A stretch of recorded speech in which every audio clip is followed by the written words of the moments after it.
স্বরাষ্ট্র মন্ত্রক থেকে এই নিয়ে অর্ডার চলে এসেছে। বিস্ফোরণ কাণ্ডের পিছনে বড় কোনো ষড়যন্ত্র রয়েছে এমনও কিন্তু মনে করছে জাতীয় তদন্তকারী সংস্থা। আবির দত্ত আমাদের প্রতিনিধি রয়েছেন সরাসরি আমাদের সঙ্গে। আবির, একেবারে পিছনে বড় ষড়যন্ত্র রয়েছে, এই কারণে এনআইএ এর হাতে তদন্তভার দেওয়া হচ্ছে। দেখো, একেবারেই যেটা এনআইএ সূত্র থেকে খবর, যে যেদিনকে এই ঘটনা ঘটে তার আগেই নির্বাচনের দিন ঘোষণা হয়ে গিয়েছে এবং তার পরবর্তীকালে এই যে বোমা বাধা হচ্ছিল এমনটাই সম্ভাবনার কথা তারা মনে করছেন এবং সেই বোমা বাঁধার সময় এই ঘটনা ঘটেছে বলেও তাদের অনুমান।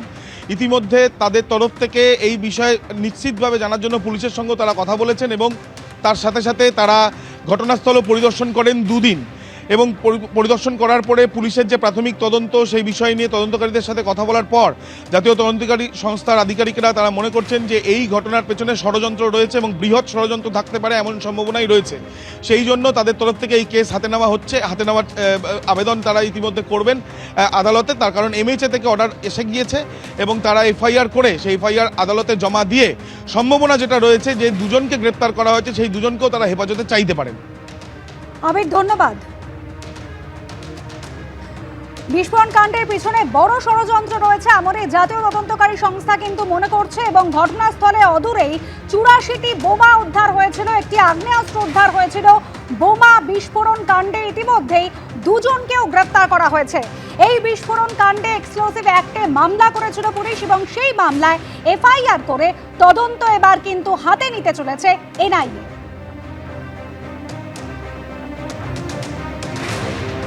সোমবার গভীর রাতে নির্বাচন কমিশন প্রথম সাপ্লিমেন্টারি লিস্ট প্রকাশ করেছে আর সেখানেই দেখা যাচ্ছে হাওড়া আদালতের এক আইনজীবীর সঙ্গে অবাক করা ঘটনা ঘটেছে। প্রথমত আপনাদের জানিয়ে রাখি, প্রথম সাপ্লিমেন্টারি লিস্ট সেখানে হাওড়া আদালতের এই আইনজীবীর নাম বাতিলের তালিকায়। নির্বাচন কমিশনের সাপ্লিমেন্টারি লিস্ট বেরোনোর পর দেখা যায় স্বামীর নামের পরিচয় বাবা, আর এবার তারই নাম বাতিলের তালিকায়। আইনজীবী নাজনীন খাতুনকে বলা হয়েছে ট্রাইব্যুনালে আবেদন করতে। 2002 থেকে ভোট দিয়ে এলেও এবার খসড়া তালিকায় নাম ছিল না হাওড়া আদালতের এই আইনজীবী। আর এবার সোমবার গভীর রাতে যে প্রথম সাপ্লিমেন্টারি লিস্ট বেরোলো সেখানে দেখা যাচ্ছে তার নাম বাতিলের তালিকায়। এর আগে যখন খসড়া তালিকা প্রকাশিত হয়েছিল তখন দেখা যায় স্বামীর নামের পরিচয় বাবা। হাওড়া আদালতের আইনজীবীর সঙ্গে ঘটেছে এই অবাক করা ঘটনা।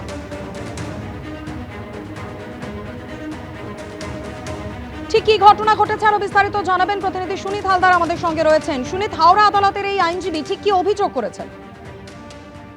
দেখুন, যেটা দেখা যাচ্ছে যে গতকাল যখন লিস্ট হাতে আছে হাওড়া আদালতের আইনজীবী নাজনীন মোল্লা, তিনি স্পষ্ট দেখেন যে পিতার নামের জায়গায় তার স্বামীর নাম আছে এবং এই ঘটনায় তিনি কার্যত ক্ষোভে ফেটে পড়েন এবং সঙ্গে সঙ্গে তিনি হাওড়ার যে মুখ্য নির্বাচনী কার্যালয় জেলা শাসকের অফিসে ইআরওর সঙ্গে দেখা করেন এবং তিনি তাকে পরামর্শ দেন যে এই যেহেতু তার নাম এখনো বিবেচনাধীনের মধ্যে আছে, এই বিবেচনাধীন যে লিস্ট তাতে বাতিলের তালিকায় আছে এবং সেইখানেতে এখন তাকে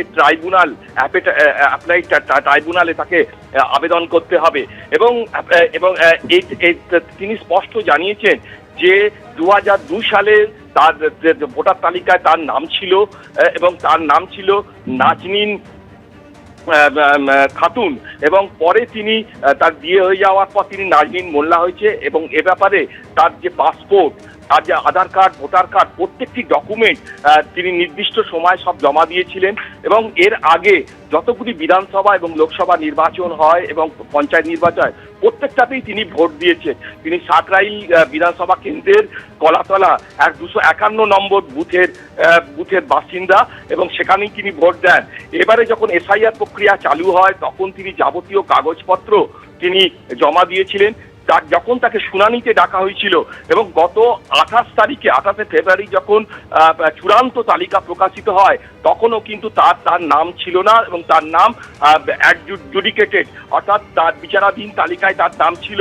এরপর তাকে ফের শুনানিতে ডাকা হয়, তখন তিনি যাবতীয় কাগজপত্র জমা দেন এবং তারপরেও কিন্তু যে গত পরশু রাতে যে লিস্ট বেরোয় অর্থাৎ তাতে কিন্তু দেখা যায় তার বাতিলের তালিকায় রয়েছে এবং পিতার নামের জায়গায় তার স্বামীর নাম রয়েছে এবং এই নিয়ে তাকে ফের ট্রাইব্যুনালের কাজ দ্বারস্থ হতে হবে বলে জানানো হয়েছে। একদমই প্রশাসন সুনীল, থেকে। যথেষ্ট আশঙ্কা আতঙ্কে রয়েছেন হাওড়া আদালতের এই আইনজীবী, তার কারণ শুনানিতে তিনি গিয়েছিলেন সমস্ত নথি দেওয়ার পরও যখন সাপ্লিমেন্টারি প্রথম লিস্ট বেরিয়েছে তখন দেখা যাচ্ছে তার স্বামীর জায়গায় বাবার পরিচয় এবং তার নাম বাতিলের তালিকায়। নাজনীন খাতুন কি অভিযোগ করেছেন শোনাবো আপনাদের।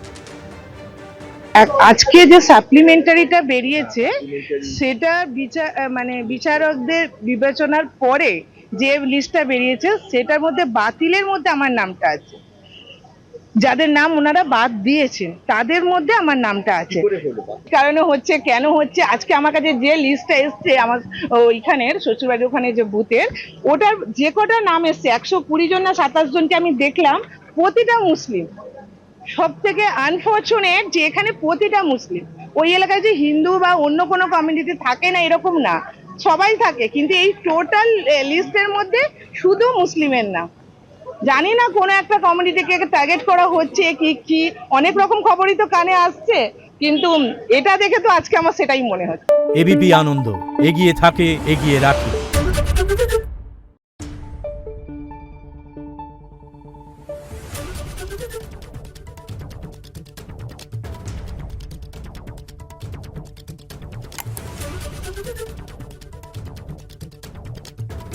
Thank you.